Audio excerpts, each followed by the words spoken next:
मैं रात दिन काम करती थी, नींद मेरी पूरी हो नहीं पाती थी। तो वही था, लालच हो जाता है, थोड़ा पैसे आ जाएंगे, ये काम हो जाएगा, वो काम हो जाएगा, ऐसे करते करते मैं काम करती रहती थी।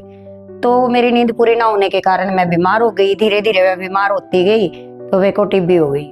और एक टाइम तो ऐसा भी आया कि दिवाली थी, मेरे हस्बैंड की भी जॉब छूट गई थी। कई बार मिठाई आती है, मतलब जैसे मिल जाती हैं, वो भी चक्कर नहीं था। और हमारे पास पैसे भी नहीं थे दिवाली के पास। मतलब हमारे बच्चे ये सोच रहे थे कि हम दिवाली मना ही नहीं पाएंगे। हमारे पास इतने भी पैसे नहीं थे कि एक मिठाई का डिब्बा हम अपने पैसे से खरीद पाए। उस टाइम पे तो ये हालत हो गई थी कि मैं चल ही नहीं पा रही थी। मतलब मेरे को खुद को भी नहीं लग रहा था और मेरे अड़ोस पड़ोस में सबको ये लग रहा था कि अब ये जिंदा नहीं बचेगी। नमस्कार, मेरा नाम संजीता है। मैं owner of Aarzoo boutique Sonipat. तो मेरा जो बुटीक है वो सोनीपत में है, आप सबको पता ही है। और आज मैं जो हरियाणा की प्लेटफॉर्म पे आई हूँ अपनी जो स्ट्रगल स्टोरी है वो बताने के लिए। तो मेरी जो स्टोरी है वो शुरू होती है एक छोटे से गांव से। मैं जींद के करेला गांव से हूँ की बेटी हूँ। और वहां से मेरी शादी हुई थी जब मैं +2 के एग्जाम के टाइम पे मेरी शादी हो गई थी। और मेरी शादी सोनीपत के राजलूगढ़ी गांव में हुई है। बट मेरा जो बुटीक है वो सोनीपत में है, वो आप सबको पता ही है। तो मेरी जो जिंदगी की स्टोरी रही है वो मैं अब आपके साथ शेयर कर रही हूँ।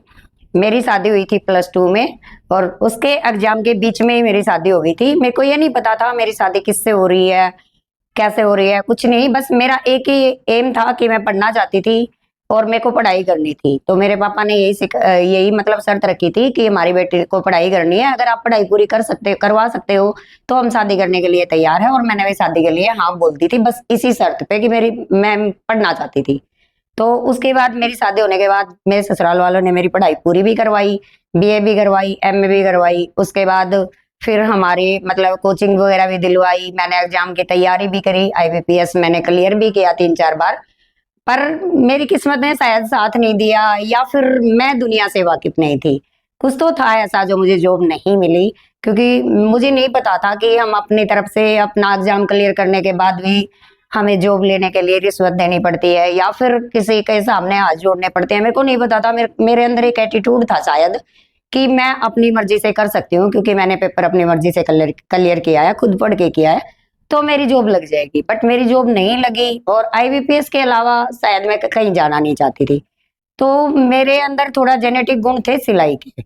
मेरे दादाजी सिलाई करते थे और वो काफी अच्छे फेमस टेलर थे मेरे दादाजी। तो हम उनको देखते थे, थोड़ा बहुत सीखा था। शादी से पहले 10-15 दिन मैंने सिलाई सीखी भी थी, पर उसके बाद मैंने छोड़ दी थी। ऐसे ही शौक में कभी कभार सिलाई करती थी, बट ये नहीं था कि मैं प्रोफेशनल सिलाई को बनाना चाहती हूँ। तो कुछ टाइम बाद ऐसे ही निकलता गया, मेरी पढ़ाई भी पूरी हो गई, जॉब नहीं मिली, बच्चे भी हो गए थे। फिर उसके बाद हमारा खर्चा बढ़ रहा था। हस्बैंड की इतनी इनकम थी नहीं, छोटी सी जॉब थी उनकी, इतने ज्यादा वो पढ़े लिखे थे नहीं। तो एक छोटी सी सिक्योरिटी गार्ड की जॉब करते थे, उसमें हमारा बजट हिल रहा था। तो मेरा सपना था कि मैं अपने बच्चों को थोड़े अच्छे स्कूल में पढ़ाऊं। मैं इंटरनेशनल स्कूल में अपने बच्चों को पढ़ाना चाहती थी, पर उस टाइप का मेरा बजट नहीं था। फिर मैंने ट्यूशन पढ़ाना स्टार्ट किया कि चलो कोई नहीं, कुछ पैसे हो जाएंगे, हम ट्यूशन पढ़ा लेते हैं। बट ट्यूशन में भी हमारा काम अच्छे से नहीं चला, क्योंकि ट्यूशन पढ़ाते थे, कभी बच्चे अच्छे से पढ़ नहीं पाते थे या फिर वो इतने नंबर नहीं ला पाते थे। तो गांव वालों को यही शिकायत रहती थी कि शायद आप अच्छे से पढ़ाते नहीं होगे या ऐसी कोई बात होगी, जब बच्चों के नंबर ही नहीं आ रहे तो हम आपको फीस क्यों दे। तो मेरे को उसमें भी ये लगा कि नहीं, इससे काम नहीं चलेगा। फिर मैंने सिलाई करनी स्टार्ट कर दी। सिलाई मेरे पास उस टाइम पे हाथ की मशीन होती थी, तो तब मैंने सिलाई स्टार्ट करी थी। फिर मैं 35 रुपए के हिसाब से एक सूट सिलती थी। मैंने पड़ोस के सूट सिले, उनको बहुत अच्छे लगे, काफी अच्छे लगे। तो वो एक दूसरे को बताती रही। वो ये होता है कि कस्टमर जो होता है ना, वो सबसे बड़ा मतलब ऐड करने वाला होता है। हम अपनी मर्जी से ऐड करें, हम सबको बोले कि मैं बहुत अच्छा सिलती हूँ, शायद नहीं मानेंगे लोग। बट एक कस्टमर जब दूसरे कस्टमर को बोलता है कि हाँ वो लड़की जो है वो बहुत अच्छे सूट सिलती है और रेट भी कम लेती है, तो वो उनकी बात मानते थे। ऐसे करते करते करते करते मेरे पास गाँव के जो कस्टमर थे वो जुड़ते चले गए। धीरे धीरे मेरे मेरे पास काम आने लगा सिलाई का। तो 35-35 करके मेरा गुजारा नहीं हो रहा था, क्योंकि मैं पूरे दिन में एक ही सूट सिल पाती थी। फिर मैंने रात को भी काम करना स्टार्ट किया। फिर मैं रात में 2 सूट 3 सूट निकाल देती थी। फिर मेरा थोड़ा सा बजट अच्छा होने लगा, क्योंकि 2-2 3-3 सूट निकाल रही थी। फिर उसमें थोड़ा खर्चा चल रहा था हमारा, थोड़ा बहुत मैं बचा लेती थी। क्योंकि हमारे बजट में ये एक्स्ट्रा जो चीजें थी ना, जो शौक वाली, वो हमने छोड़ रखी थी, वो हम अपने बजट में शामिल ही नहीं करते थे। ना हमारा इतना बड़ा बजट होता था, ना हम उन चीजों को शामिल करते थे। तो अपने शौक हमने लगभग लगभग खत्म कर दिए थे, किताबों को छोड़ के। मैं किताबें जरूर खरीदती थी जो भी मुझे पढ़नी होती थी, बट उसके अलावा मेरा अलग से कोई शौक नहीं था, ना कपड़ों का, ना कहीं बाहर खाना खाने का, ना कहीं कुछ घूमने का।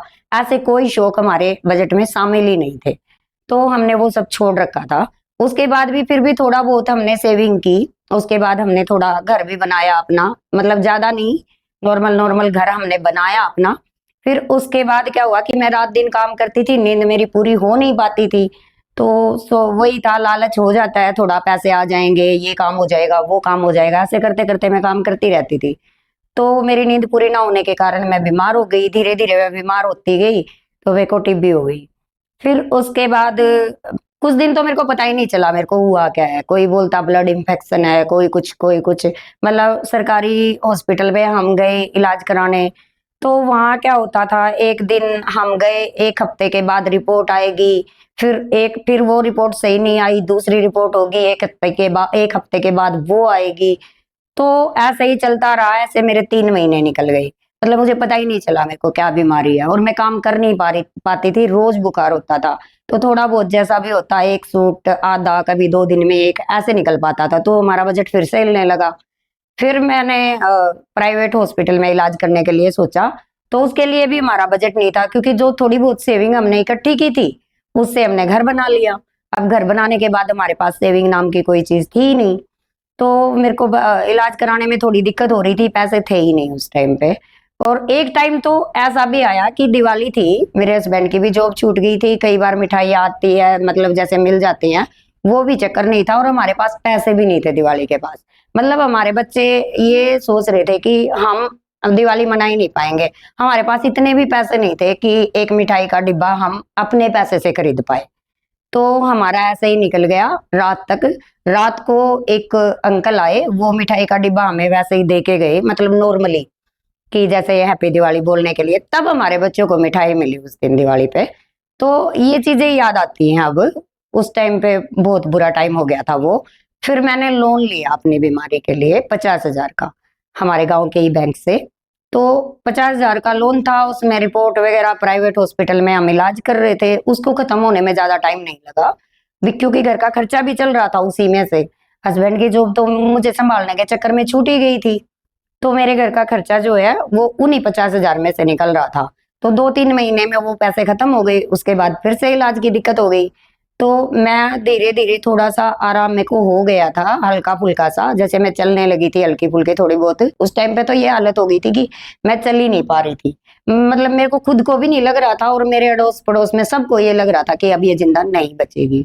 तो उसके बाद थोड़ी सी मेरी हालत ठीक हो गई थी, तो मैं सिलाई करना स्टार्ट कर दिया मैंने, हल्का हल्का किसी किसी का। तो वो पैसे मैं इकट्ठा करती, 1 महीने में मेरे को दवाई लानी होती थी, 1 महीने तक मैं वो पैसे इकट्ठे करती, और उस पैसे से मैं फिर दवाई लाती थी। मेरी कंडीशन वो हो चुकी थी। और स्कूल वालों को मैंने बोला था, स्कूल वाले मान भी गए थे कि मैं 1 साल के लिए फीस नहीं दे पाऊंगी, मैं बाद में इकट्ठी कर दूंगी जब मेरा काम स्टार्ट हो जाएगा।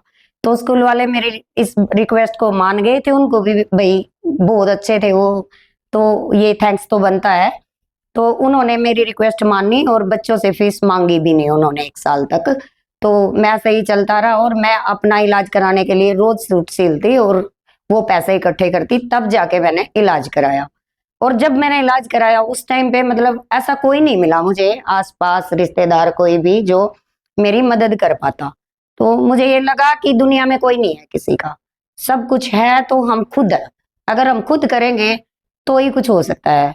तो थोड़ी विल पावर जागी कि जब मैं जिंदा हूं तभी कोई मदद नहीं कर सकता, तो मेरे को अगर कुछ हो गया तो मेरे बच्चों को कौन संभालेगा।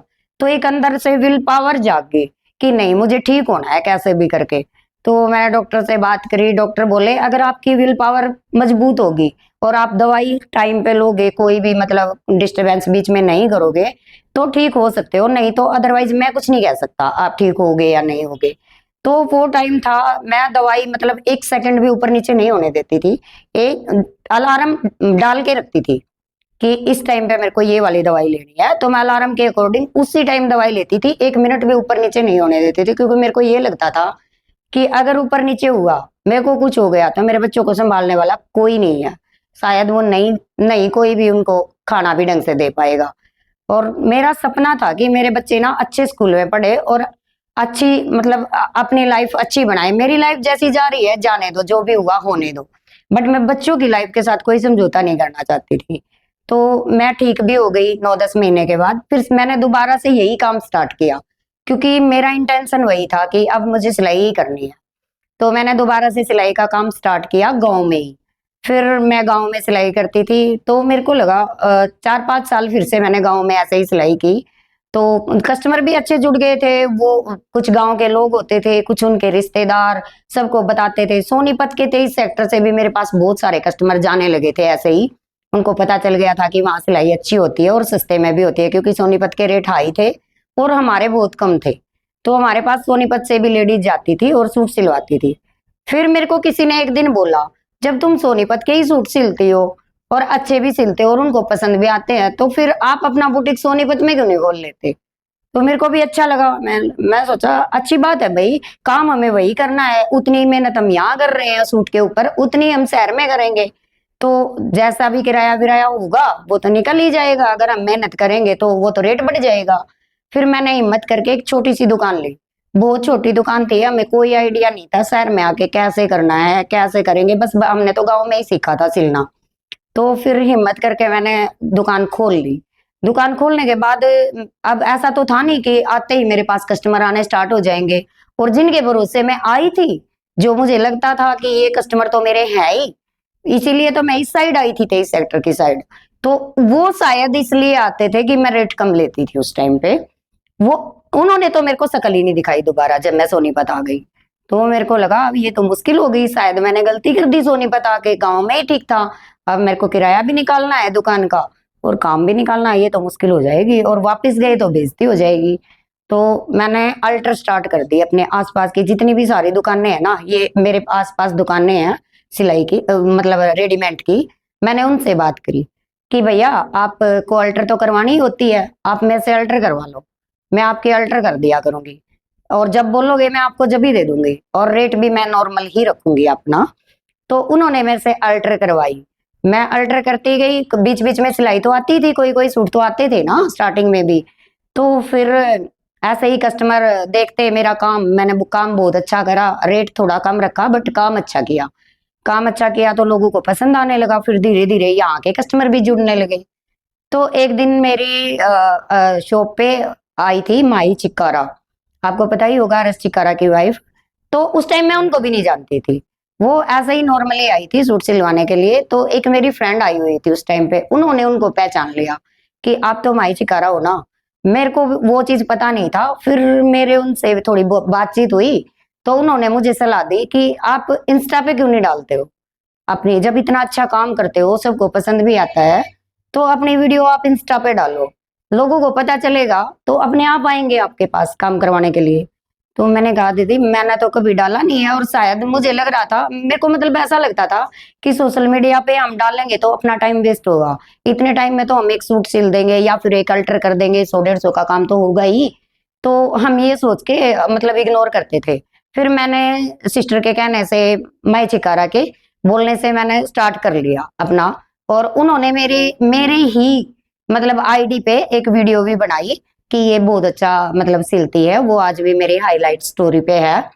तो उन्होंने मेरी एक वीडियो बनाई, वो वीडियो मेरी वायरल भी गई, मतलब मेरी नजर में तो वायरल थी, औरों की नजर में मुझे नहीं पता, वो 73 के पे गई थी और मेरी नजर में वो वायरल थी, क्योंकि जिसके 16 फॉलोअर्स हो और उसकी वीडियो अगर 73 के पे जा रही है तो हमारी नजर में तो बहुत वायरल थी।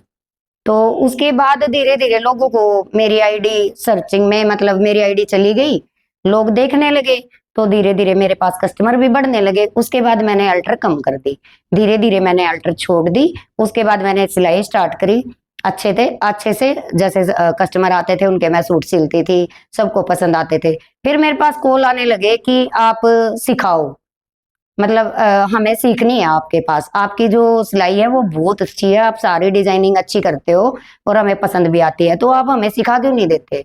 तो मेरे को वो आइडिया आया, मेरे को लगा ठीक है सिखा देंगे, कोई बात नहीं, बट यहाँ जगह नहीं है। फिर मेरे को एक दिन ऐसे ही मिठाई की दुकान पे आई हुई थी इधर मैं, मतलब यहाँ से मिठाई लेने, तो मेरे को इस दुकान के बाहर बोर्ड लगा दिखा कि ये खाली है किराए के लिए। मैंने उन भैया से ही बात की जहां से मैं मिठाई ले रही थी कि भैया ये दुकान मिल जाएगी। उन्होंने बोला हाँ मिल जाएगी, दुकान तो मैं दिलवा दूंगा। वो खुद गारंटर बने, उनके लिए भी बहुत बहुत थैंक यू।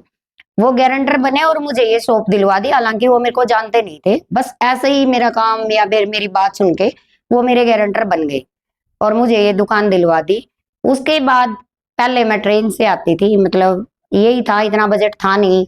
उसके बाद आप लोगों का साथ रहा और अच्छी मेरी जर्नी गई, बढ़िया मेरे पास कस्टमर आने लगे। तो आज के टाइम में आपको पता है मेरे पास सब कुछ है, ऊपर वाले की दया से अच्छी कमाई भी है, गाड़ी भी है, घर भी है, सब कुछ है। तो मैं आप लोगों को यही कहना चाहूंगी, अगर मेरी स्टोरी से आपको भी थोड़ा बहुत इंस्पिरेशन मिलती है, अगर मोटिवेशन मिलता है, तो आप भी अपनी जर्नी चालू रख सकते हो। जरूरी नहीं है कि आपके हस्बैंड ही कमाएं, आप भी कमा सकते हो। Thank you.